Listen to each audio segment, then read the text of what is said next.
Назарыңызға Казинформның эксклюзив жаңалықтарына шоуды ұсынамыз.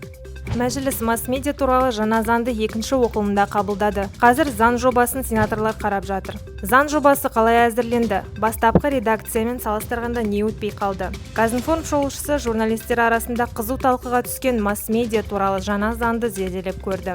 Сала өкілдері жаңа заң жобасынан тек екі елеулі артықшылық көріп отыр. Олар талап қою мерзімінің қысқартылуы және журналистің жұмыс кезінде денсаулығына зардап тисе немесе қайтыс болған жағдайда келтірілген шығынды жұмыс беруші өтеуге міндетті деген норма. Сала өкілдері жаңа заң жобасынан тек екі елеулі артықшылық көріп отыр. Олар талап қою мерзімінің қысқартылуы және журналистің жұмыс кезінде денсаулығына зардап тисе немесе қайтыс болған жағдайда келтірілген шығынды жұмыс беруші өтеуге міндетті деген норма. Ал медиа сыншылар керісінше жаңа заңды толық болмаса да жеңіс деп санайды. Енді журналистер жазған материалдарындағы деректерді дәлелдеу үшін өмір бойы фото, аудио, видеоны сақтап жүрмейді, деді медиа сыншы Әділ сөз қорының президенті Қарлығаш Жаманқұлова Казинформ тілшісіне берген сұхбатында. Сарапшының айтуынша, бақты қаржыландыру көздерін демеушілер мен бақтың түпкілікті бенефициарларына ашып көрсету керек еді. Оқырман бұл баққа кім ақша төлеп жатқанын көріп, ақпаратқа сенемін бе, сенбеймін бе деп өзі шешім шығаруы керек деп санайды сыншы.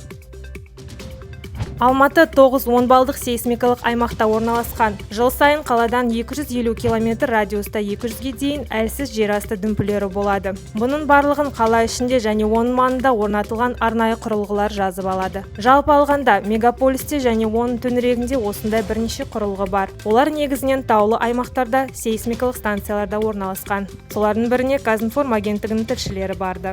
Қазақстанда барлығы 96 сейсмикалық станция бар. Олар республика аумағын жеткілікті қамти алмайды. Мәселен, көрші Қытайда 5000-нан астам станция бар екен. Алматы қаласы мен Алматы облысының аумағында жойқын жер сілкіністері алдындағы жануарлардың мінез-құлқын зерттейтін 5 станция бар екен. Агенттік тілшілері ғылым орталығына жақын маңда орналасқан биостанциялардың бірінде болды. Онда жыланның 2 түрі, кесірткенің 3 түрі, балықтың 1 түрі, құстың 3 түрі бар. Сондай-ақ сүтқоректілерден қоянды таңдап алған. Нақты осы жануарларды таңдау себебі қуатты жер сілкінісінің алдында құстар, бауыр мен жорғаушылар, балықтар әдеттен тыс белсенділік танытады.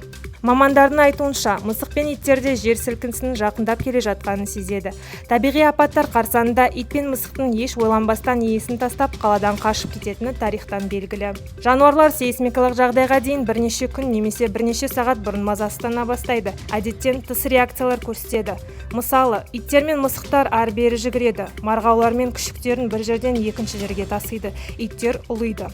Жылқылар қорадан қашуға ұмтылады, кісінейді. Сиырлар мөңіреп жем-жемей сүт азайып кетеді. Қойлар қорадан шығуға тырысады. Үй құстары қорасына кірмей қашады екен.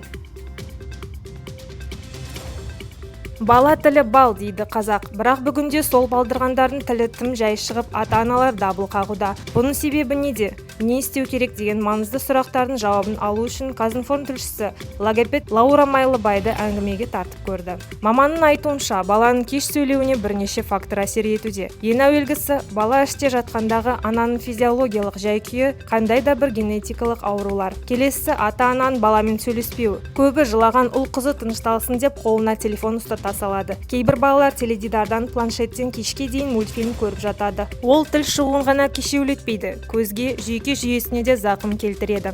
Жалпы жүкті әйелдің көңіл күйінің көтеріңкі болып жүруіне мән берген дұрыс. Қасындағы күйеуі, ата-енесі оған қамқорлық танытып, қуантып жүргені ләзім. Себебі бұның барлығы іштегі балаға әсер етеді. Содан кейін сәби дүниеге келген соң ата-аналардың өздері телефон мен теледидар көргенді шектеуі керек. Үлкен смарт теледидардан қаншама шу бөлінеді. Тіпті бала оны көрмегеннің өзінде жай экранның алдында отырса, оның сәулесі миына зақым келтіріп, ойлау, сөйлеу қабілеттерін тежейді, дейді логопед. Маманның айтуынша, бүлдіршін 9 айдан 1 жасқа дейін мама, папа деп қосып айта алуы тиіс. Егер 1,5 жасқа дейін осындай даму байқалмаса, маманға қаралған дұрыс. Ал атын атағанда қарамаса, ешкіммен қарым-қатынасқа түспесе, невропатологқа көрсету қажет. Кейбіреулер атам 4 жасында сөйлеген, апамның тілі 5-ке толғанда шыққан деп уақытты өткізіп алады. Бұл мүлде қате. Логопедтің айтуынша, Р әрпі 5 жастан бастап қойылатын дыбыс. Егер 5 жастағы бала келсе, 10 күн ішінде нәтиже болады. Жасы өскен сайын үйрену уақыты да созыла түседі. Материалдардың толық нұсқасын Казинформ сайтынан оқи аласыз. Сондай-ақ өзекті ақпаратпен тұшымды сараптаманы Казинформ мобильді қосымшасынан танысуға болады.